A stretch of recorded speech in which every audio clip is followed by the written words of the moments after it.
El último viaje de los Romanov.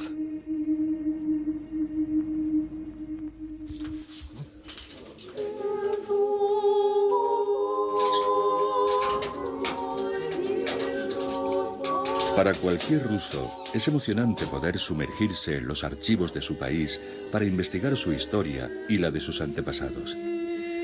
La de mi familia rusa está en unas cajas en los sótanos de los archivos nacionales. El final de nuestra historia en este país coincidió con el final de la del zar Nicolás II el 15 de marzo de 1917. Aquel día, el emperador de todas las Rusias hizo bascular al mundo hacia una nueva época. Este es el acta de abdicación del trono de Rusia de Nicolás II, firmada por él. Declaramos, por el bien del pueblo, nuestra voluntad de abdicar del trono del Estado ruso y de liberarnos del poder supremo. Como no queremos separarnos de nuestro adorado hijo, legamos nuestra herencia a nuestro hermano el gran duque Michael Alexandrovich y le damos nuestra bendición para acceder al trono del Estado ruso. Un mes antes, la llamada Revolución Burguesa de febrero había hecho tambalear el trono. Para evitar que todo se desmoronase, el gobierno provisional y los jefes de los ejércitos exigieron su marcha. Estos dos parlamentarios, Chulgin y Guchkov, consiguieron que firmase con lápiz en la parte inferior de la hoja. Cuando Nicolás II firmó, mi tatarabuelo no debía estar muy lejos. En aquel momento, el príncipe Vasily Dolgorouki era el jefe de la casa militar del zar. Cuando los generales le empujaron a abdicar, no se dieron cuenta, ni él tampoco, de que al firmar el acta estaba firmando la sentencia de muerte de la monarquía. Él pensaba que abdicar no tenía importancia. Nadie tenía experiencia en política. No comprendían que suponía el fracaso de la antigua forma de gobernar. Era el desmoronamiento total. Rusia y Europa no volverían a ser las mismas. La familia Romanov, en compañía de mi antepasado, emprendió un largo viaje que acabaría bañado en sangre el verano de 1918, 17 meses más tarde.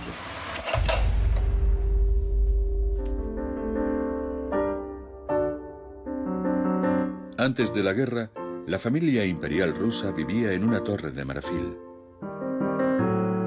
Nicolás tenía 4 hijas: María, Olga, Tatiana y Anastasia. Su mujer de origen alemán, Alejandra, de soltera a Hesse-Darmstadt, también le había dado un hijo, Alexei, al que adoraba. Un niño sensible y frágil, hemofílico, al que protegía como a la niña de sus ojos. Desde principios de siglo, Rusia rugía, protestaba y a veces se sublevaba. En 1905 estalló una revolución que fue abortada. Desde entonces la familia real se instaló en el Palacio de Alejandro, en Tsarskoye Selo, a 20 kilómetros de San Petersburgo.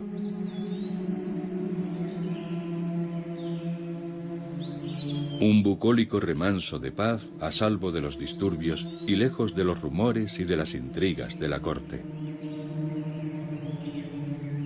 Poco antes de la guerra, la familia vivía feliz y despreocupada en su hermoso palacio, protegido por unidades cosacas.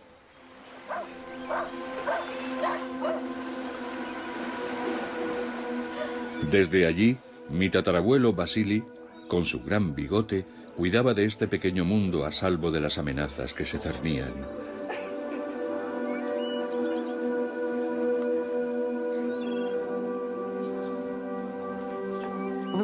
Eran felices juntos. Se bastaban ellos solos. Había un reducido grupo de personas, entre las que se encontraba Dolgorouki, que conocía muy bien a la familia.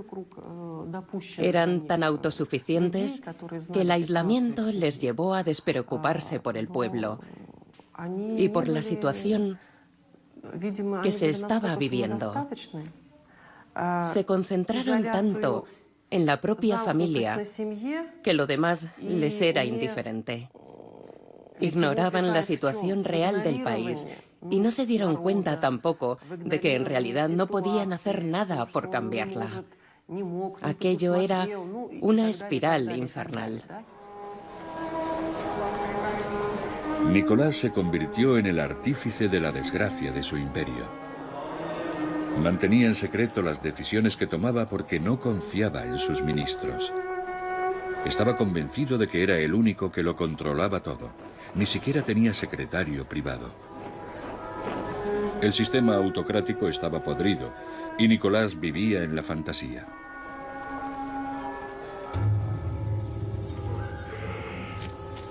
Solo veía a campesinos felices de trabajar en el campo. Pensaba que el pueblo estaba modelado en el respeto al trono y que la Iglesia se sacrificaría por el soberano ortodoxo.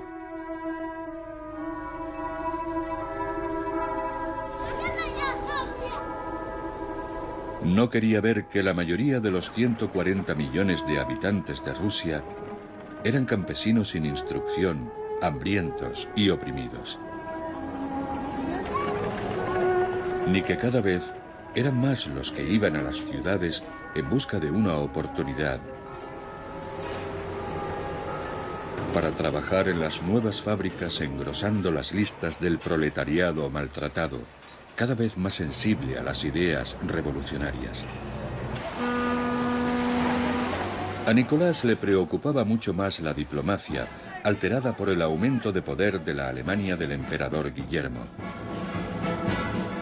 Nicolás era primo de Jorge V y amigo del presidente Poincaré, así que se decantó por la Triple Entente: Rusia, Francia y Gran Bretaña. Cuando estalló la guerra en 1914, Rusia parecía estar preparada. Nicolás envió 3 millones de hombres a la batalla, pero fue un desastre inmediato.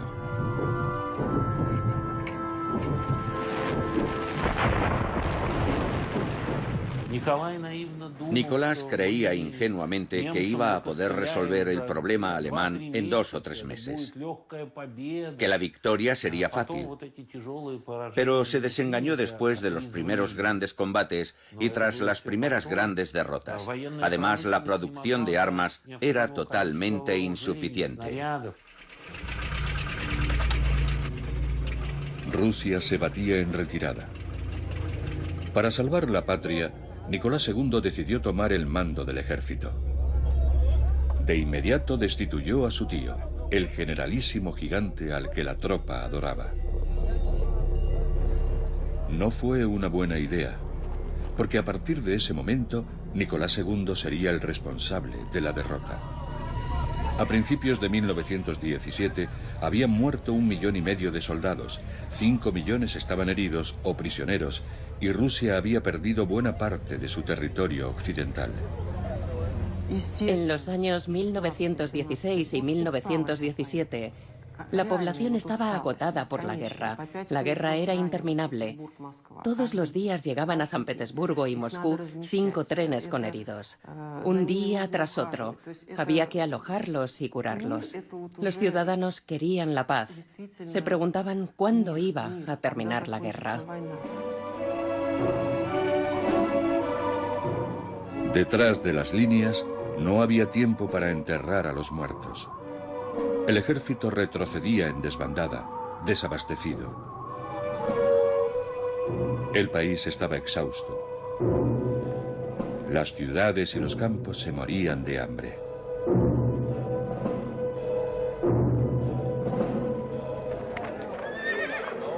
En febrero de 1917, las revueltas del PAN llevaron a los socialistas moderados al poder. Lenin y los bolcheviques esperaban su momento mientras organizaban revueltas y golpes de Estado.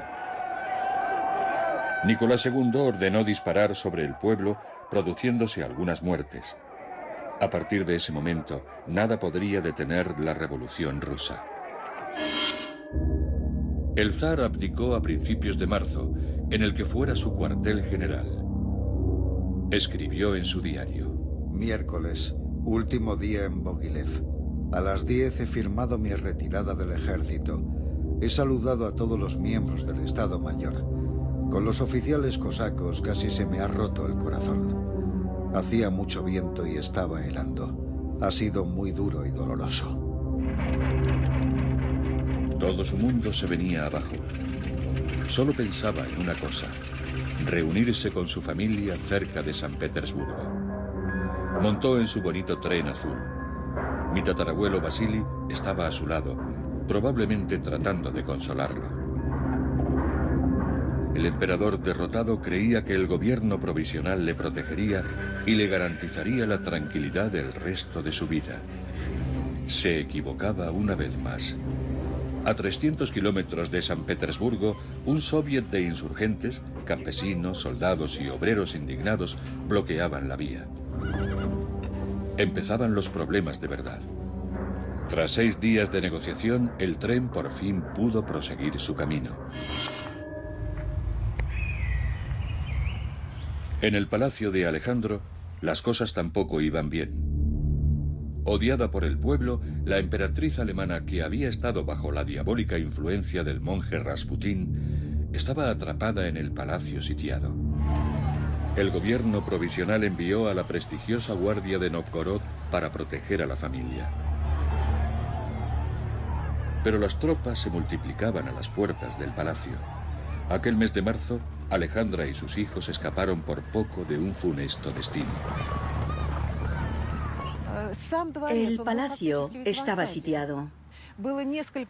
Los que en ese momento estaban dentro del palacio se disponían a morir porque justamente detrás de esa zona, detrás de esa delimitación que hoy permanece casi idéntica, cientos de soldados, borrachos o medio borrachos, se habían concentrado para atacar a la familia imperial.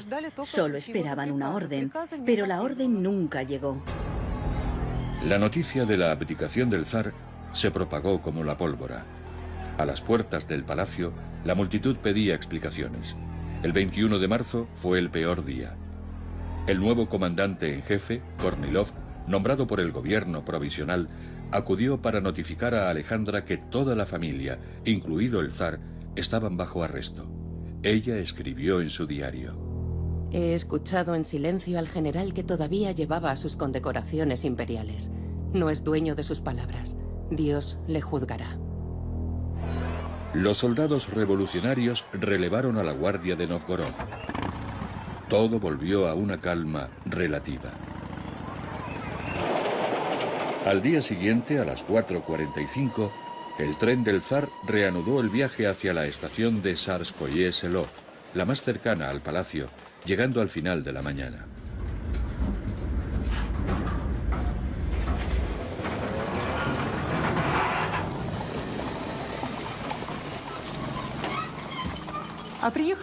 Llegaron el 22 de marzo de 1917 a las 11:30 de la mañana a la estación de Tsarskoye Selo, que es esta en la que estamos ahora. Solo había un coronel esperando al soberano y a su séquito. En cuanto el tren paró, todos los que acompañaban a Nicolás en el viaje saltaron al andén y huyeron como conejos en todas las direcciones. El único que descendió del vagón dignamente junto a Nicolás fue Vasily Dolgorouki. Fue el único que permaneció a su lado. Le acompañó al palacio de Alejandro y ya nunca lo abandonó.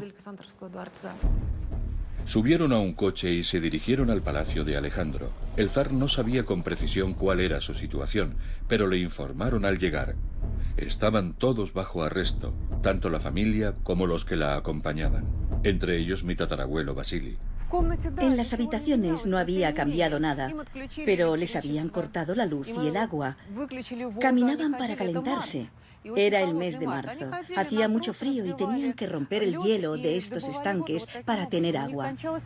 No les quedaban provisiones. Nadie les abastecía.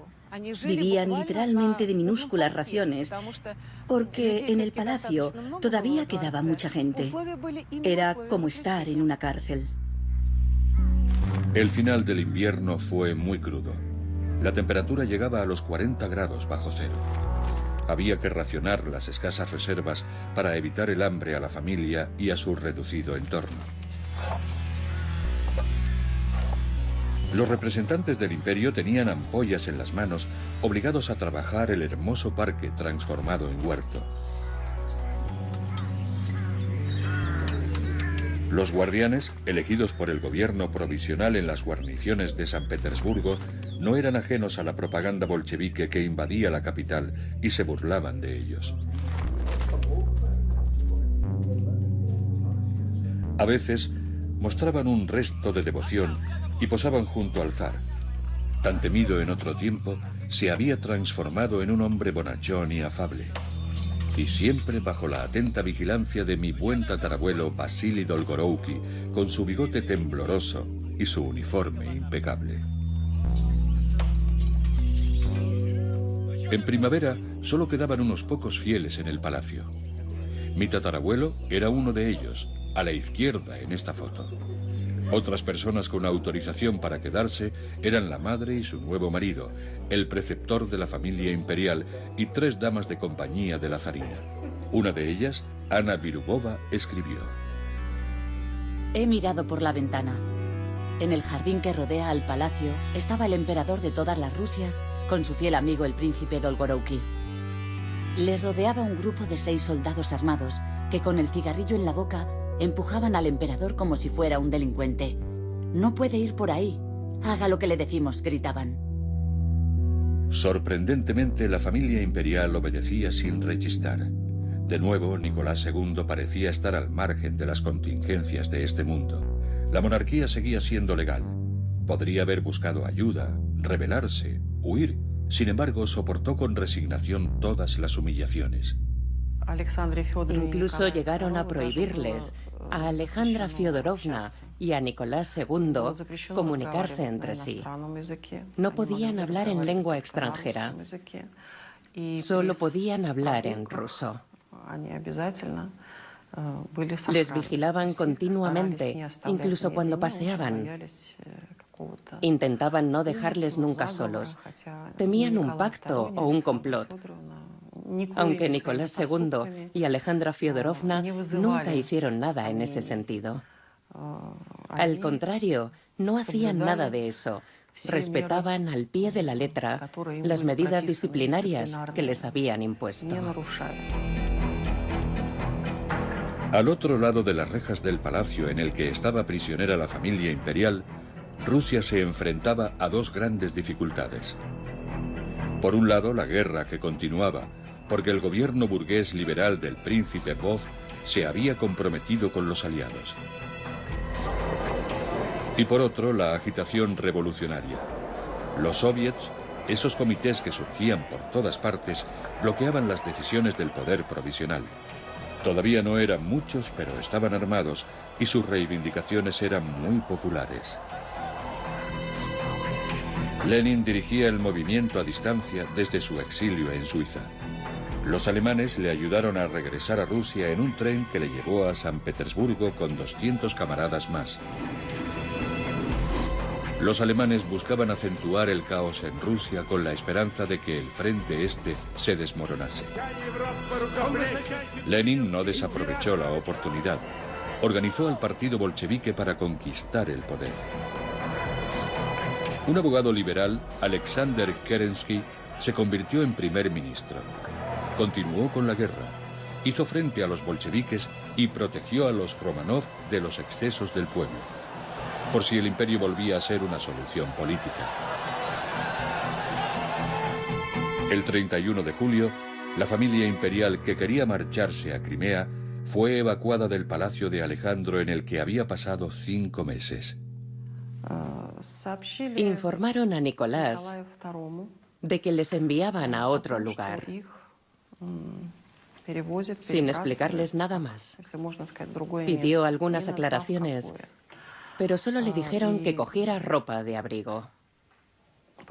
Comprendieron entonces que no iban a ir a Livadia, en Crimea, como ellos querían, aunque todavía mantenían la esperanza de ir a Inglaterra.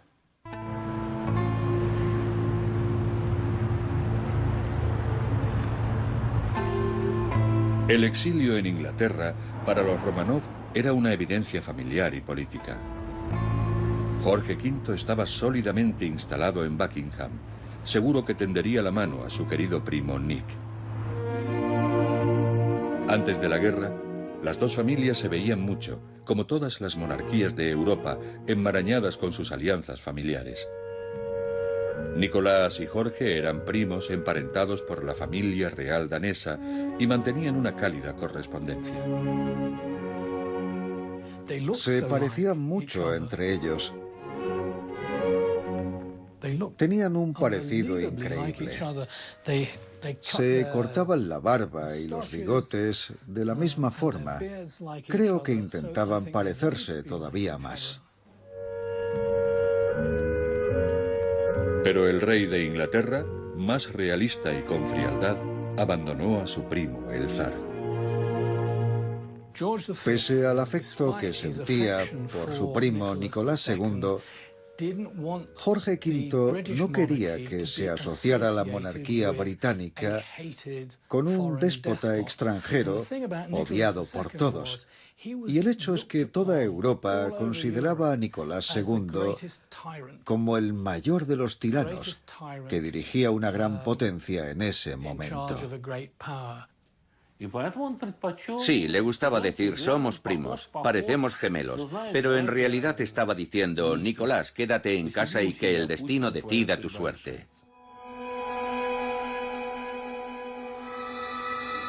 El gobierno provisional no tenía medios para librarse discretamente del problema Románov, por lo que decidió conducirlos en el mayor de los secretos a Siberia, una región todavía no muy afectada por el movimiento revolucionario.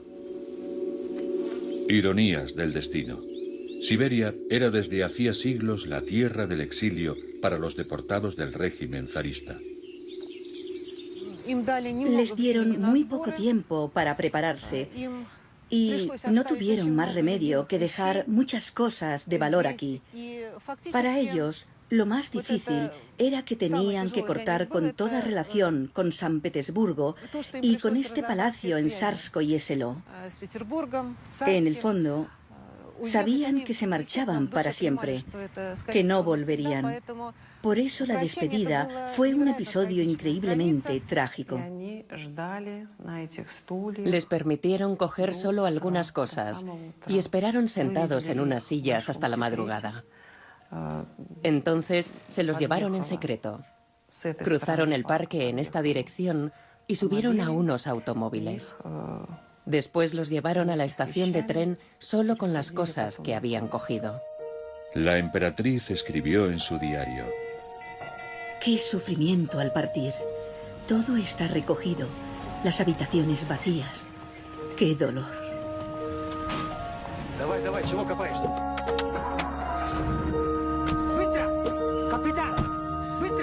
Al alba, unas 30 personas emprendieron el camino hacia el exilio interior.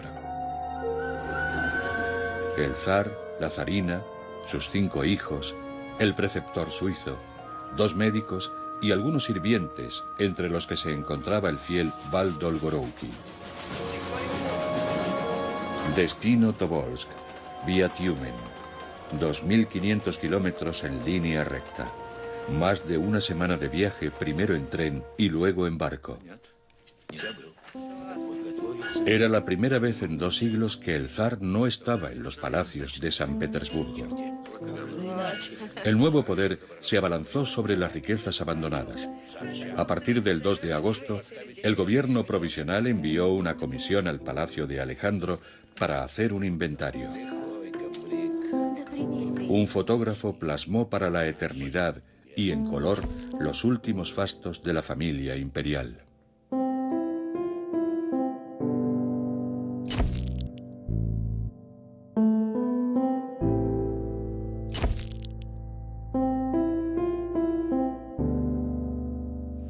Le tenían mucho cariño al palacio de Alejandro. Allí fue donde Nicolás y Alejandra se conocieron y pasaron su infancia. Era su refugio, su jardín encantado, su juventud. Cuando venían se encontraban en la casita de niños. Hay una hermosa nota sobre eso en el diario de Nicolás II. Adiós maderas preciosas, hermosos lienzos y ricos cortinajes. El futuro no será tan lujoso.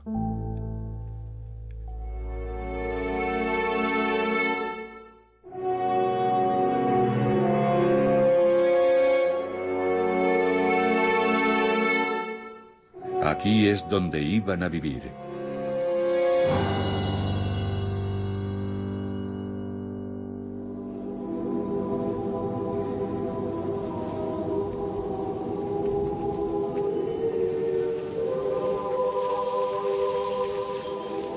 Tobolsk sigue siendo hoy un duro destino. En 1917 era una aldea casi inaccesible. No tenía estación, solo el río cuando no estaba tomado por el hielo. El 4 de agosto, la familia estaba en Tiumen. Todavía había barcos que remontaban el Irtish. Las autoridades habían requisado un vapor para llevar a la familia y a su séquito a Tobolsk. Un lujoso barco de nombre Rus. Probablemente esos fueron los últimos instantes de felicidad de los Romanov. El 6 de agosto estaban en Tobolsk, donde pasarían 8 meses.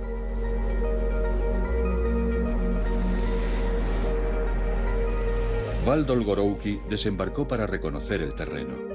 Se quedó pasmado. Por la noche escribió en su diario: Hemos llegado a la ciudad a las 6 de la tarde para inspeccionar la casa del gobernador y lo que habían preparado. La impresión general ha sido abrumadora. Una casa sucia, deteriorada, maloliente, 13 habitaciones con algunos muebles, pero con un horrible desorden y un nauseabundo olor. Me ha provocado una penosa impresión. Hemos tenido que volver y decirle a la familia que se quedase unos días en el barco mientras arreglamos la casa. Estamos impresionados ante la dejadez de las autoridades. No había intención de perjudicar a la familia imperial. Simplemente Tobolsk era una aldea ignorada, pobre y muy aislada, lejos de las grandes metrópolis y de la propaganda que vilipendiaba al imperio. La ciudad estaba acostumbrada desde hacía mucho tiempo a recibir a los proscritos del imperio. Nadie haría daño al zar o a los suyos. En Tobolsk todo seguía como antes. La gente no había notado ningún cambio en su vida cotidiana. Nadie comprendía la situación. El poder establecido había cambiado, pero bueno, era la voluntad de Dios. Y al mismo tiempo, el emperador había venido a Tobolsk con toda su familia. Circulaban muchas versiones. Tal vez todo el gobierno iba a instalarse aquí. La gente se imaginaba cosas, como suele suceder. Unos decían que tal vez se mudasen aquí. Otros decían que estaba regresando a casa. Nadie sabía lo que estaba sucediendo. Los Romanov estaban en la ciudad y punto. A finales del verano de 1917, la casa del gobernador de Tobolsk se convirtió en el centro de detención de la familia imperial. Los Romanov acondicionaron la casa con el dinero y las joyas que se habían llevado de San Petersburgo, ya que la asignación que les habían concedido era insuficiente. Permanecían a su lado el preceptor, algunos sirvientes, mi tatarabuelo y 2 médicos. Y, por supuesto, algunos guardias. La familia se encerraba en sí misma, inventándose algunas ocupaciones.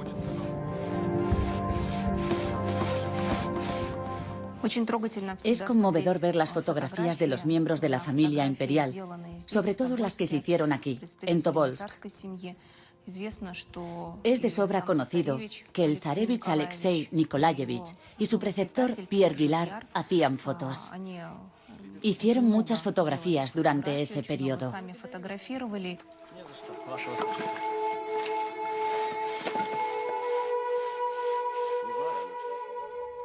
Aquí tenemos una fotografía muy interesante en la que vemos a Nicolás II sentado con sus 5 hijos en el tejado del invernadero, tomando el sol. Van vestidos de forma poco imperial. Los sombreros, las bufandas. Resulta difícil imaginar que estas jóvenes eran grandes duquesas y podrían haberse casado con reyes.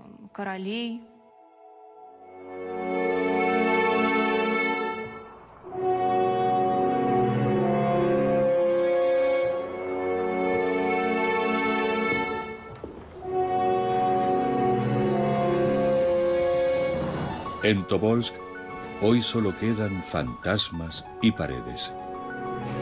Pero la historia vuelve a ser bienvenida en Rusia. La ciudad está realizando obras de restauración en la casa para dejarla tal y como estaba en 1918. Quieren convertirla en museo.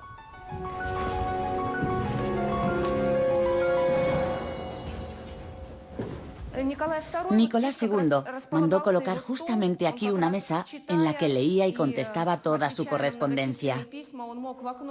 Desde la ventana podría contemplar todo lo que sucedía en la plaza del desfile, que antes era muy importante en la ciudad de Tobolsk. Aquí rezaba y reflexionaba sobre el destino de su país y de su pueblo. A veces su esposa le hacía compañía y se sentaba en un sofá negro de piel. Para las celebraciones litúrgicas o para estar con la familia, iba a una gran sala común, por aquí.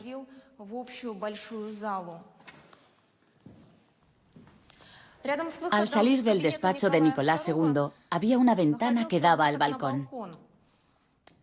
La familia imperial solía pasar mucho tiempo en este lugar. Aquí había una puerta antes. Alejandra Fyodorovna estaba enferma, andaba con dificultad y casi siempre se movía en silla de ruedas. Al balcón podía acceder con su silla. En el mismo piso estaba el dormitorio de las princesas. Las 4 estaban instaladas en la misma habitación. Les habían puesto camas con somieres metálicos. Había muy pocos armarios, así que tenían sus cosas extendidas sobre unas sillas. Pero entre las jóvenes había buena armonía y vivían alegres. Prácticamente no había periódicos, pero el zar seguía con preocupación la evolución de los acontecimientos. Veía cómo el país se precipitaba a la ruina. Aquel otoño fue la primera vez que dijo arrepentirse de su abdicación, un sentimiento que ya nunca le abandonaría. El 7 de noviembre de 1917 se lanzaron los dados de la historia. La Revolución de Octubre triunfó. El Palacio de Invierno, símbolo de una época pasada, cayó en manos de los bolcheviques sin hacer un solo disparo. Los soviets de obreros, campesinos y soldados tomaban las calles. Nadie se les resistía. Todos compartían sus reivindicaciones. La tierra para los campesinos, las fábricas para los obreros y sobre todo la paz para los pueblos. El proyecto político comunista todavía era algo vago, pero el poder de sus palabras y la fuerza de sus sueños permitieron que un grupo de revolucionarios conmocionara al mundo. ¿En qué consiste el poder soviético? ¿Cuáles son los objetivos del nuevo poder? La paz era el objetivo más fácil de alcanzar. Simplemente, Lenin ordenó un armisticio unilateral, desentendiéndose de los compromisos adquiridos con sus aliados, Francia y Gran Bretaña. A finales de noviembre de 1917 estalló la guerra civil. La paz con Alemania era vital para los nuevos amos del país que tendrían que defender la revolución. Para los Romanov no había marcha atrás. Cuando llegaron los bolcheviques todo cambió. Quitaron a los guardias que había y los sustituyeron por sus hombres. Estos empezaron a humillar a la familia imperial. A partir de entonces, los Romanov fueron tratados como presos comunes. Los carceleros les mencionaban constantemente el inminente juicio. La familia sufría insultos y vejaciones. Dolgorouki llegó a suplicar al zar que se quitase las sombreras para evitar incidentes con los guardias aleccionados por los soviets. Mi tatarabuelo también se enfrentó a los guardias, que se tomaban demasiadas libertades con las princesas. El recinto en el que estaba encerrada la familia imperial planteaba un angustioso problema. Solo había un pequeño patio cercado por una valla para que nadie les pudiera ver. Los niños se cansaban y enfermaban a menudo. Nicolás y Alejandra no tenían ganas de nada. Casi no tenían nada que comer y con el paso del invierno las esperanzas languidecían. La nobleza y la iglesia, pilares del zarismo, se habían esfumado y las grandes dinastías europeas se tapaban los oídos. El preceptor de los niños que seguía con ellos escribió a principios de abril de 1918. Estamos todos en estado de angustia mental. Pensamos que todos nos han olvidado. ¿Es posible que nadie levante un dedo para salvar a la familia imperial? ¿Dónde están los que permanecen fieles al zar? ¿Por qué tardan tanto?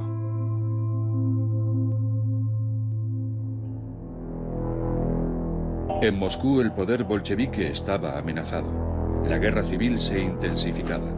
El ejército rojo se estaba reorganizando y Lenin se dio cuenta de que los Románov podrían convertirse en el estandarte de la contrarrevolución blanca que se extendía con el apoyo de los exaliados traicionados. Los incidentes de la revolución, la intervención checa, la guerra civil que empezaba, todo esto cambió por completo el curso de los acontecimientos. La solución para poner a los Románov fuera del alcance del ejército blanco se le ocurrió al que por aquel entonces era la mano derecha de Lenin, Yakov Sverdlov. Decidió conducirlos a los Urales, a Ekaterimburgo. Lenin lo aprobó, pero no firmó nada. A principios de abril, Nicolás fue informado de que la familia iba a ser trasladada y de que él sería el primero. El destino era desconocido. Nicolás no quería marcharse solo, pero no tenía elección. Su hijo no podía caminar porque se había caído por las escaleras. Los bolcheviques se negaban a que toda la familia viajara en el mismo tren. Tenían que recorrer más de 600 kilómetros en medio del caos de la revolución y de la guerra civil.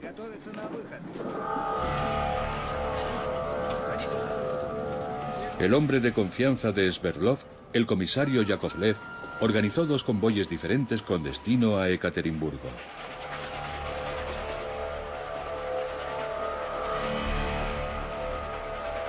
En el primer tren, Nicolás escribió: A las 4 de la madrugada nos hemos despedido de nuestros queridos hijos. Yo estaba con Yakovlev, Alejandra estaba con María y Val Dolgorouki estaba con Botkin. La temperatura era glacial y el viento era muy desagradable.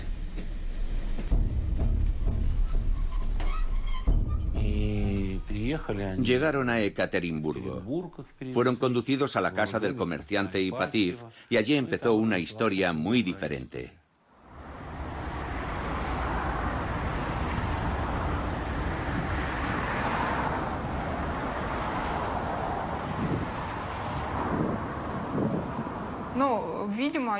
Probablemente eligieran Ekaterimburgo porque en esa ciudad había destacamentos bolcheviques muy sólidos.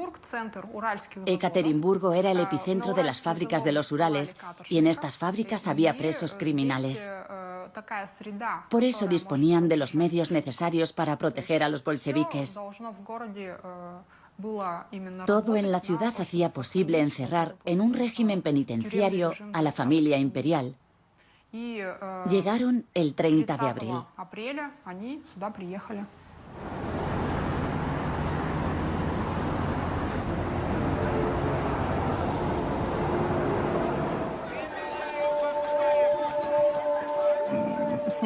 Los sacaron del tren y los metieron en un coche porque habían escuchado que en la estación se había concentrado un gran número de personas que querían ajustar cuentas con el emperador Nicolás.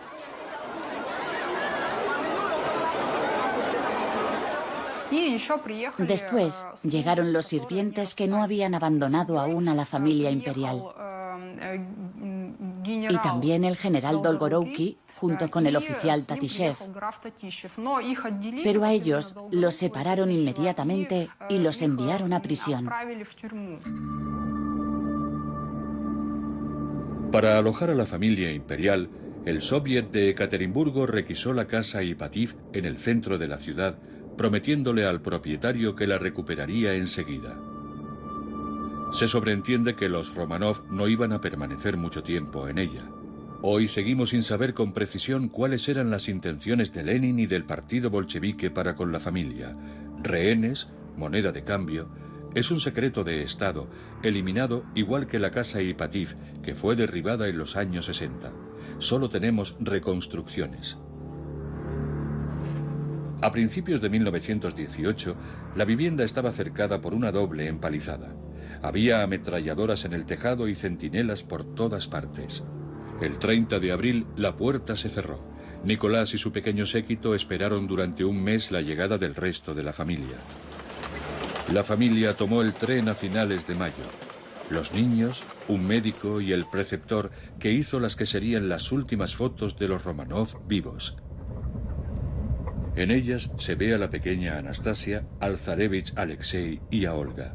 El 23 de mayo Nicolás II escribió: Esta mañana nos han anunciado gradualmente que los niños estaban a unas horas de la ciudad, que habían llegado a la estación y por fin que acababan de traerlos a casa. Qué alegría más grande he sentido al volverlos a ver y a abrazarlos después de 4 semanas de separación e incertidumbre.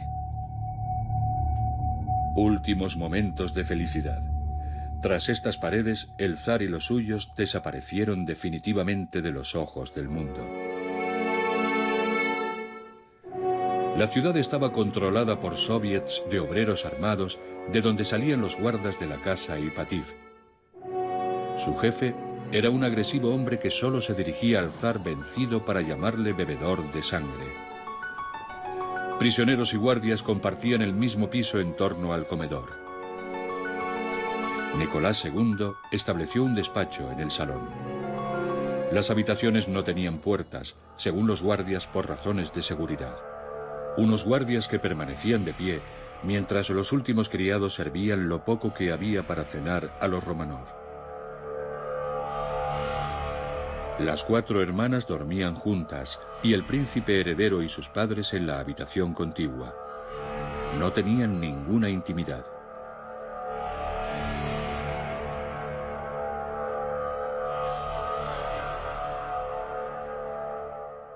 Nicolás II escribió en su diario que cuando tenía que ir a lavarse o al servicio, tenía que pasar por delante del puesto de guardia. Es decir, que la familia imperial estaba en todo momento bajo vigilancia de los bolcheviques. En el mismo piso, el comandante de la guardia disfrutaba del confort de la casa Ipatiev. No contenía a sus hombres cuando insultaban a los prisioneros o hacían alusiones indecentes a las jóvenes duquesas. Las paredes estaban llenas de pintadas obscenas. Todo lo que podía robarse había sido robado. La familia sufría en silencio. Nicolás II escribía poco y torpemente. Nunca se quejaba. Se encomendaba a Dios. Solo lamentaba la ausencia de su amigo Val, preso en la otra punta de la ciudad. Vasily no tenía acceso a la prensa, pero escribía muchas cartas que nadie enviaba, como esta llamada de socorro a su hermano. Querido Paul, he sido detenido y encarcelado. He escrito una carta solicitando que me liberasen y me permitiesen ir a San Petersburgo para ver a mi madre enferma. Dile que si Dios quiere, pronto la veré. En Moscú el poder estaba preocupado. Lenin soltaba discursos al nuevo ejército ruso. La paz prometida no había durado. La contrarrevolución, a la vez monárquica y republicana, ganaba importancia. De nuevo, caos, matanzas y terror. Abusos blancos contra delitos rojos.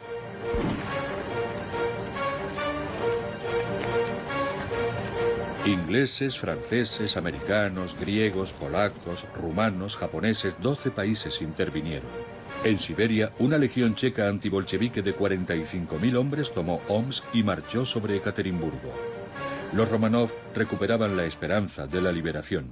El 29 de junio Nicolás II escribía: Hemos pasado la noche en estado de alerta, todos despiertos y vestidos. La razón es que hace unos días todos recibimos sucesivamente 2 cartas en las que nos avisaban para que estuviésemos preparados para ser liberados por personas que nos eran leales. Pero ya han pasado varios días y no ha sucedido nada. Nos tortura la espera y la incertidumbre. Lenin no lo dudó. Había que evitar que el zar fuese liberado por los blancos y se convirtiera en un símbolo de la lucha contra los soviets. Con la complicidad de Sverdlov, dictó un telegrama a su guardaespaldas ordenando la ejecución de toda la familia imperial. Fue transmitido al Soviet de Ekaterimburgo. El poder soviético negó hasta su caída que Lenin hubiera firmado la orden. Era verano. Hacía calor en el jardín de la casa Ipatiev. El 12 de julio, Nicolás II escribió las últimas palabras en su diario. Alexei se ha dado el primer baño desde Tobolsk. Su rodilla está mejor, aunque todavía no puede doblarla totalmente. La temperatura es suave y agradable. Seguimos sin noticias del exterior. El 16 de julio, Alejandra escribió sobre una jornada normal en su diario, animada por la llegada milagrosa de huevos frescos y por una partida de cartas por la tarde. Son las 10:30. Nos vamos a la cama. La temperatura es de 15 grados. Dejó preparada la hoja para el día siguiente, 17 de julio. La hoja permanece en blanco. Los únicos datos que tenemos de aquella noche son los que escribieron los bolcheviques. No se contradicen en lo esencial. Dicen que despertaron a la familia imperial, les dijeron que iban a trasladarlos a otro lugar y que tenían que prepararse y bajar al piso de abajo. Yakov Yurovsky, el último comandante de la casa Ipatiev, les escoltó por las escaleras.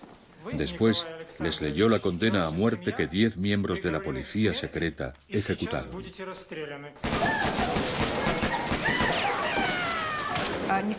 Nicolás murió de un único disparo y se desplomó rápidamente. Alejandra Fyodorovna recibió 2 disparos. Las hijas permanecieron vivas bastante tiempo porque llevaban cosidas a la ropa joyas con diamantes y otras piedras preciosas que las protegieron. En cuanto al zarevich Alexei, los documentos hablan de que tardó bastante en morir.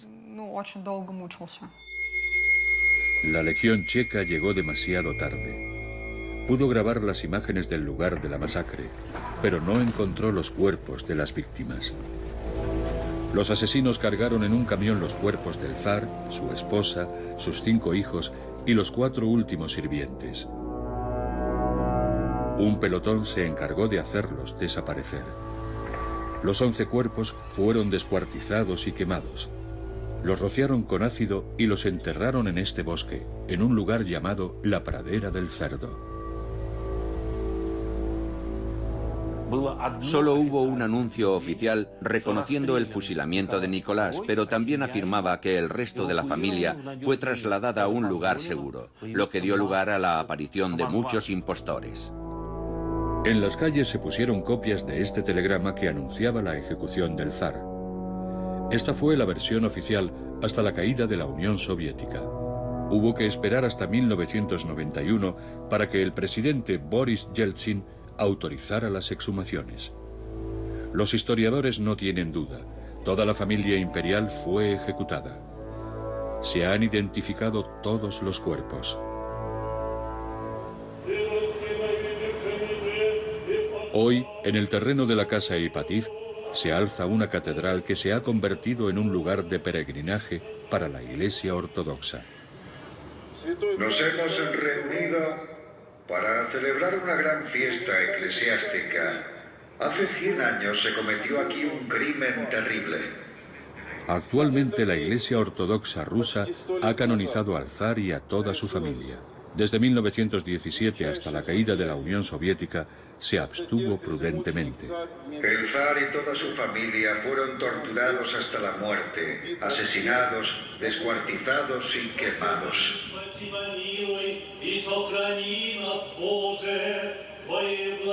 Cada verano, decenas de miles de peregrinos vienen para rendir homenaje a estos mártires. La noche del 17 de julio van en romería desde la iglesia hasta la pradera del Cerdo, a 20 kilómetros.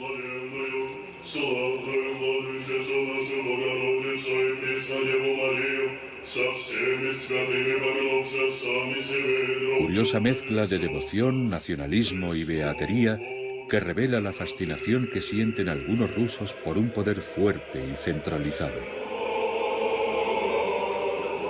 Pero nunca nadie ha movido un solo dedo para encontrar a Val Dolgorouki. Lo único que se sabe es que fue ejecutado en un bosque una semana antes de la masacre de la casa Ipativ.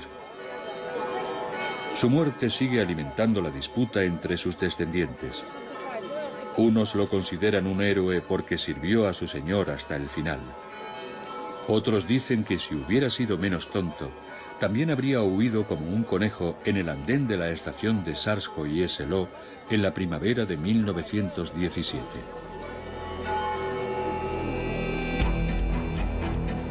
En mi familia nunca se resolverá esta discusión. Somos incapaces de refugiarnos en las creencias de los nuevos zaristas. Así que, sencillamente, vamos a abrir un nuevo siglo de disputas familiares.